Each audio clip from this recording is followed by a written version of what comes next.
Bonjour, je m'appelle Nathalie et je coexiste avec le Covid depuis octobre 2020.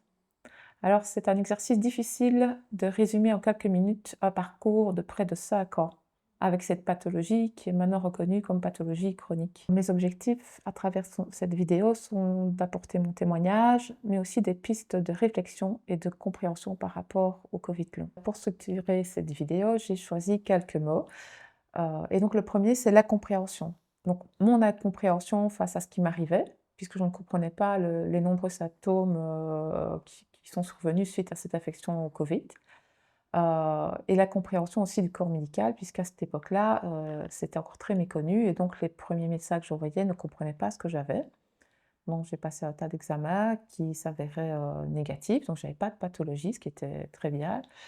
Hem et donc la première validation médicale que j'ai reçue, c'est auprès d'un professeur en pneumologie au CHU de Liège, qui m'a parlé de Covid long et donc là, ça a vraiment mis des mots sur les mots et donc c'est quelque chose qui est important, je pense aussi pour les patients, c'est de trouver quelqu'un, qui peut écarter toutes les autres pathologies, puisque de nombreux, symptômes du Covid long peuvent correspondre avec d'autres pathologies, pour en fait, arriver à cette conclusion d'un Covid long. Donc là, en deuxième mot, j'ai mis combat, parce que j'ai mené un combat pendant de nombreuses années. D'abord pour trouver, des professionnels de la santé qui pourraient m'aider et j'ai eu la chance d'entrer dans une étude à Bruckmann qui était dirigée par le docteur Bess, où là aussi il y a une tomoscintigraphie qui a été pratiquée et qui a révélé, de l'hypoperfusion cérébrale, typique selon elle des Covid longs. Donc là aussi, c'est encore, remis aussi à une autre, validation, ça a remis une autre validation, médicale par rapport à ce que je traversais et j'ai eu la chance dans le cadre de cette étude d'avoir, 12 semaines de revalidation neurocognitive à l'hôpital Bruckmann. Mais après ces semaines de revalidation, en fait, l'étude était terminée et donc, tout comme les autres patients, je me suis retrouvée à nouveau sans suivi. J'ai bien testé de la kiné, mais le malaise post-effort était là, donc je faisais une séance de kiné et puis pendant une semaine, je ne pouvais plus bouger, donc ça n'améliorait pas et donc j'étais complètement déconditionnée, désociabilisée parce que je n'avais plus aucune vie. Je restais chez moi et je sortais uniquement pour les rendez-vous médicaux. Ça m'était impossible de faire autre chose et donc certains jours, je devais me choisir entre me laver et me faire à manger. Donc voilà, où j'en étais au tout début. Donc ça a été long. J'ai testé plein de pistes médicales et non médicales parce qu'on est prêt à chercher de l'aide partout. J'ai trouvé de chouettes thérapeutes aussi. Je me suis fait accompagner parce que je suis aussi tombée en dépression suite à ce combat où j'ai été beaucoup trop loin. D'abord, c'était de la résilience, mais j'étais au bout de ma résilience et donc j'ai eu la chance de rencontrer aussi un psychiatre et un thérapeute qui m'ont aidée. C'est vrai que quand la piste, il faut savoir que dans les symptômes aussi, il y a beaucoup de symptômes, neurocognitifs, donc il y a tous les symptômes physiques, physiologiques, mais aussi neurocognitifs. Heu, Ça peut être aussi, pris pour de la dépression, de l'anxiété, du stress post-traumatique. Moi, il s'avère que j'avais un stress post-traumatique et donc j'ai tout misé là-dessus à cette époque-là. Je me suis dit: «Ah, c'est le stress post-traumatique, je vais régler cette situation-là et tout ira mieux». Mais non, non. J'ai fait tout mon parcours, j'ai pris, les médicaments nécessaires pour et il s'est avéré que tout ce qui était stress post-traumatique a bien été résolu. Par contre, il reste des symptômes et eux, je ne peux les rattacher qu'au Covid long et voilà et c'est le même avis que l'avis médical. Donc voilà. Donc j'avais mis le mot résilience, mais donc voilà. Après ça, j'ai mis comme mot, deuil, accueil, acceptation.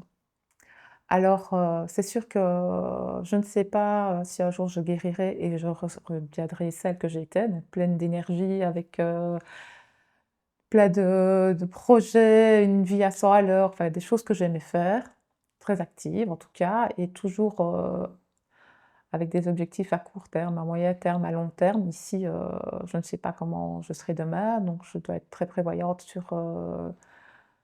sur l'énergie qui m'est disponible, et parfois il y a des crashs et donc même si on fait attention, on ne sait pas comment on va être le lendemain. Donc ça, c'est difficile à gérer et en même temps, il faut passer par je crois, passer par ce processus d'acceptation de cet état actuel parce que sinon c'est invivable.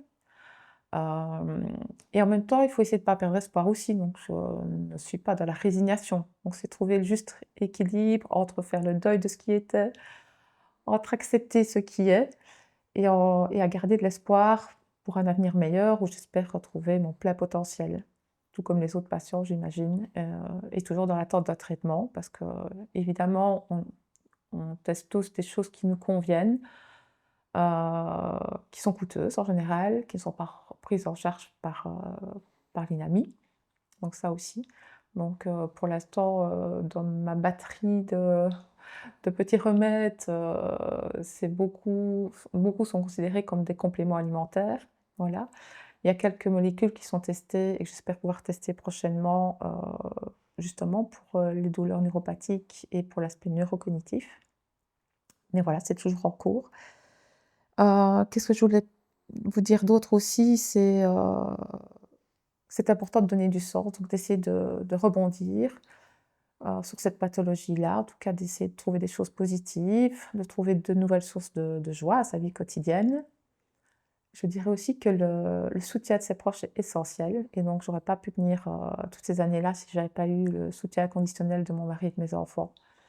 Heu, Parce qu'eux, me connaissant, savaient très bien que j'étais pas du tout dans une pathologie, psychosomatique où, je ne me complaisais pas non plus dans cette situation de pathologie et d'invalidité. Voilà, ça c'est important et enfin, je voudrais remercier aussi, plusieurs associations, donc le Long Covid Belgium, que vous ne connaissez peut-être pas encore. Il y a un groupe Facebook, il y a d'autres groupes Facebook aussi sur, le Covid long qui sont vraiment un soutien et un des premiers soutiens aussi qu'on trouve en tant que patient à l'extérieur de sa cellule familiale. Parce qu'on peut voilà, on peut se soutenir simplement parce qu'on peut y verbaliser ce qu'on y traverse, parce qu'on peut y avoir des informations, on peut y avoir des petits trucs et astuces de ceux qui ont mis des choses en place et qui fonctionnent et donc voilà, on s'entraide, ça c'est important. Je voudrais remercier aussi, l'association Covid long parce qu'elle a mis en place avec le PEC, le Patient Expert Center, une formation de patients experts ciblée évidemment essentiellement sur le Covid long. Donc ça donne un peu de sens à ce que je traverse et je vais pouvoir, grâce à cette formation, je l'espère, pouvoir aider et soutenir d'autres patients qui sont en recherche.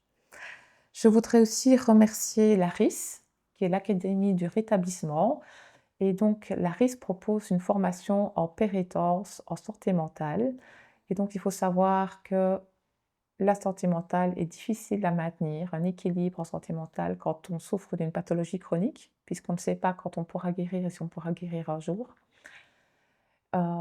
Et en plus, la pathologie du Covid long provoque de la neuroinflammation et donc même si on n'a pas un terrain, le Covid long est une conséquence, enfin pas le Covid long, mais une des conséquences du Covid long, c'est aussi souffrir d'anxiété et parfois de dépression. Et donc, voilà, je voulais vraiment remercier ces associations-là qui militent, qui aident, chacun d'entre nous en tant que patient.